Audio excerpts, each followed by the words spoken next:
Why they do what they do. Greetings and welcome. Those of you that are coming in good energy, welcome. Thank you for stopping by here on TikTok and or YouTube at Bloom from Within Love. Why they do what they do.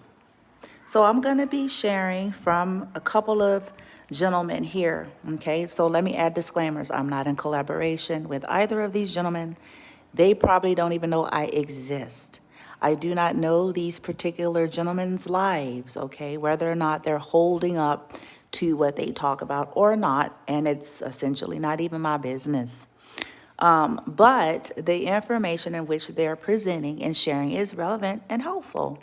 And so this is something I have mastered and learned how to do in my life is receive information and applying accordingly, whether or not the vessel is reputable or holding up what they're talking about or not, okay?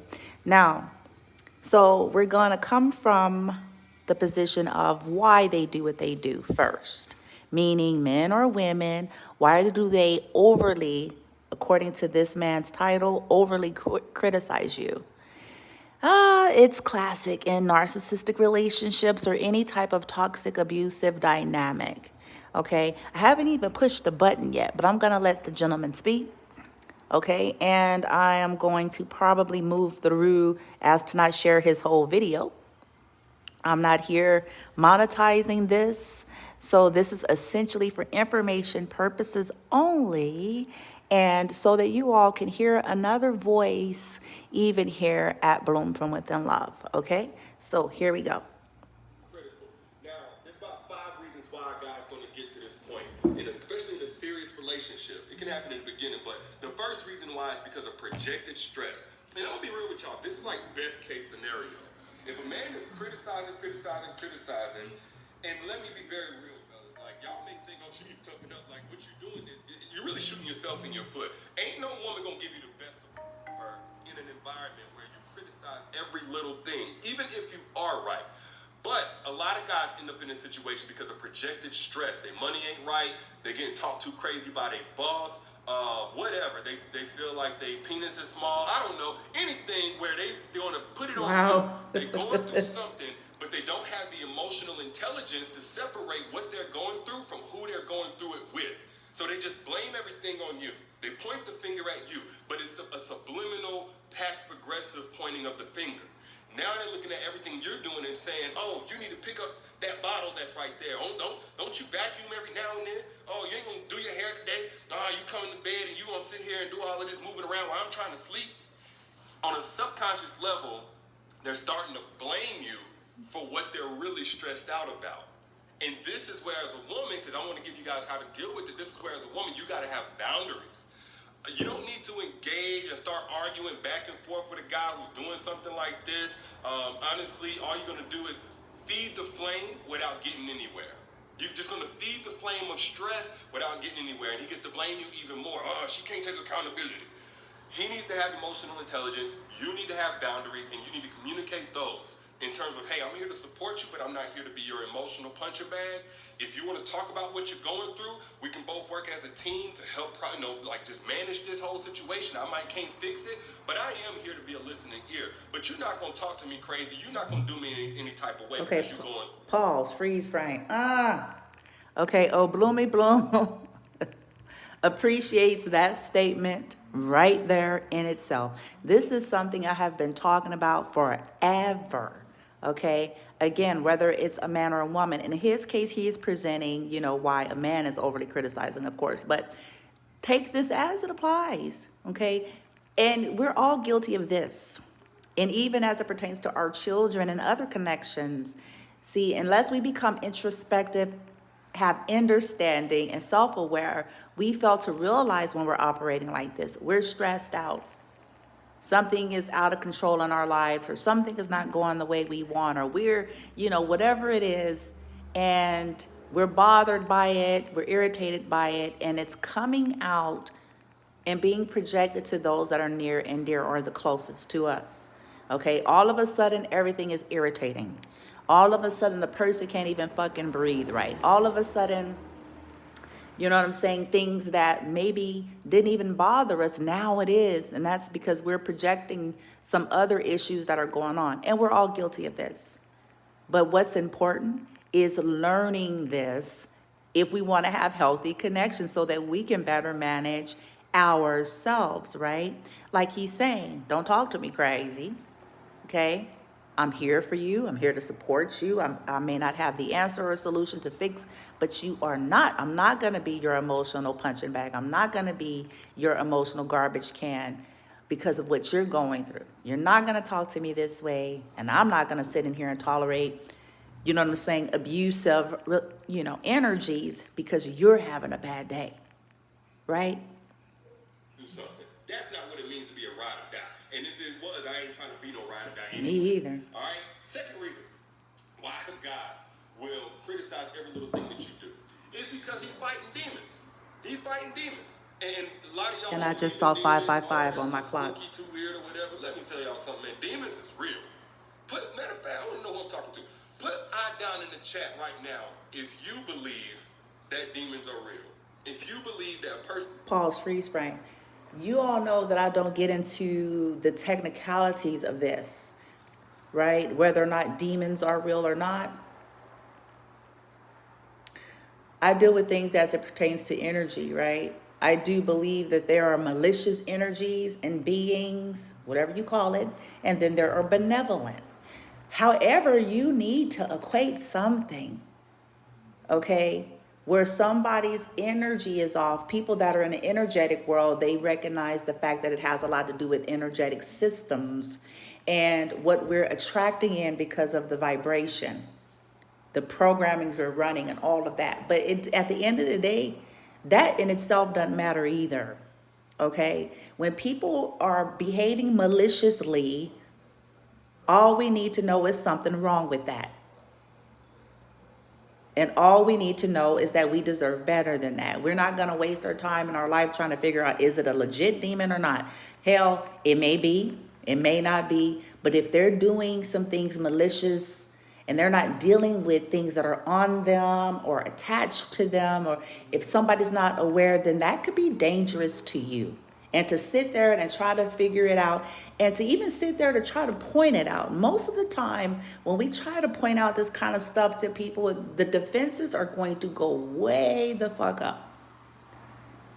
Right? So we're not here to be sitting and subjecting ourselves to any super unhealthy, dangerous situation. I just want to add that.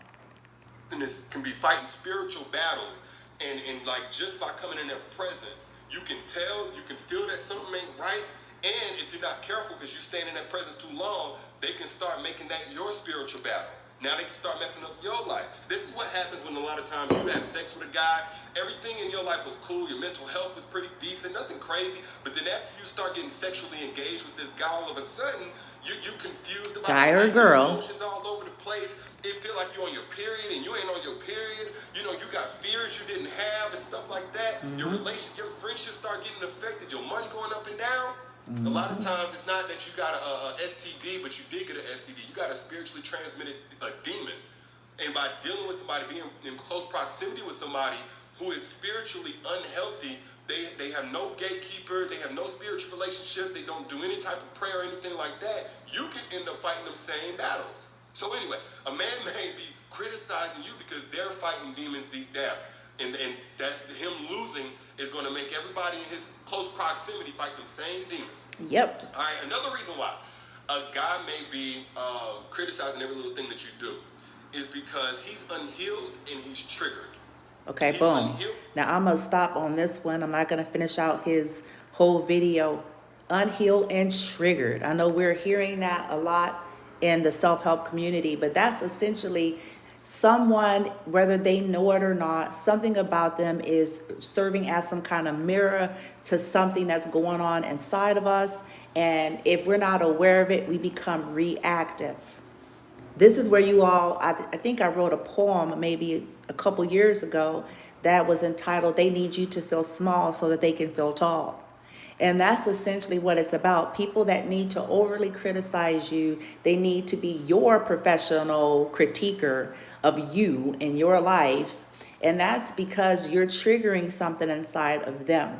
They're trying to level the playing field by making you small. If they can find things wrong with you, if they could point out your errors, your flaws, your issues, and the way you breathe, the way you walk, the way you talk, the way you do your hair, the way you sleep, the way you cough, the way you pee, what you think, what you say, what you believe, you know what I'm saying? If they can over criticize that, they don't have to look at themselves.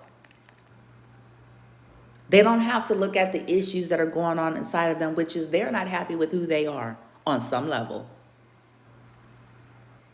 And instead of dealing with that, they're going to project it, because you're the source in their eyes subconsciously, to why they feel the way they feel, right? All right, so now I'm going to go to the next share here. And this is a different gentleman, as I mentioned before, okay? And he's going to talk about what real love is. And then someone is going to make a statement at the end basically saying, and even still, this is not enough, and here's why. If you are not truly in love with your partner, they're not truly in love with you. True love is a two-way experience, not one way. So if you know, for example, you're only with him because he treats you better than the rest, but it's not really there, all right? Then trust and believe he's not in love with you, all right? Same way if you're a man and you're only with her because the family likes her, she's beautiful, she's all these great things, but it's not really there, then she's not in love with you. It doesn't work that way. So if you want to figure out there's real love, figure out that real love exists within you first. And when you can say your love is real, then yes, I do believe that you will then be able to discover that their love is real as well. But understand this, love can be real. But again, a lack of healing and fear can get in the way. Absolutely. And so there are people who truly loved you and ran from you. Love is not enough. Love is not enough. All right. Love is not enough. Okay, so becoming aware of all of these things is only gonna, for those of us that apply it, is only gonna further help us to be more, first and foremost, feeling the love within ourselves and our own lives, but then being able to show up and co-create and be in relationships where there is love versus running. Because he even mentioned how because of being unhealed in fear, we can run. And I could certainly attest that, well, I think we've all been there, okay? Especially people who have a more avoidant type of a personality, right? So love is not enough. We need to be developed. We need to be self-aware. We need to gain wisdom with the knowledge that we have accumulated so that we are rightfully applying it. Are we going to do it perfectly? I don't think so. As long as we're here in this earth realm connected to these earth jackets, then there's going to be a journey to that. Okay, but it is about the heart space and the sincerity and the mindfulness and the willingness, right? This is where it starts. We can't change something that we're not willing to look at, right? We got to deal with our pains. And let me rephrase that. I'm wrong. No, we don't. But it serves us to. It serves us to learn how to not just look to feel better, but to look at why we don't feel good in the first place. Not just relationships shuffle, like we're shuffling cards or like we're changing our shoes.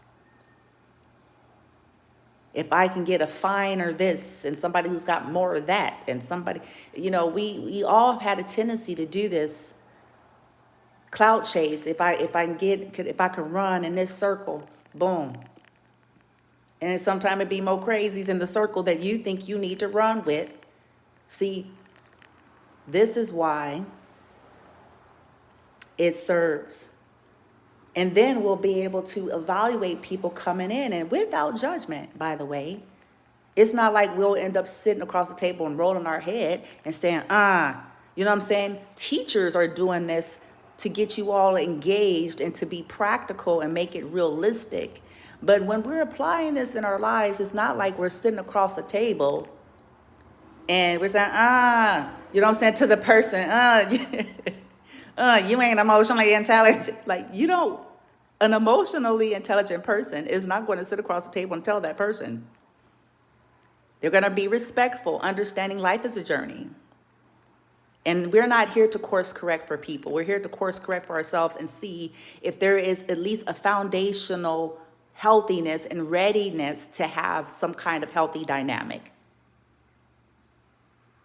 Okay? All right. Anyway, but this is why they do what they do. And this is also, you know, about what real love is and what it isn't, and how essentially it's not enough.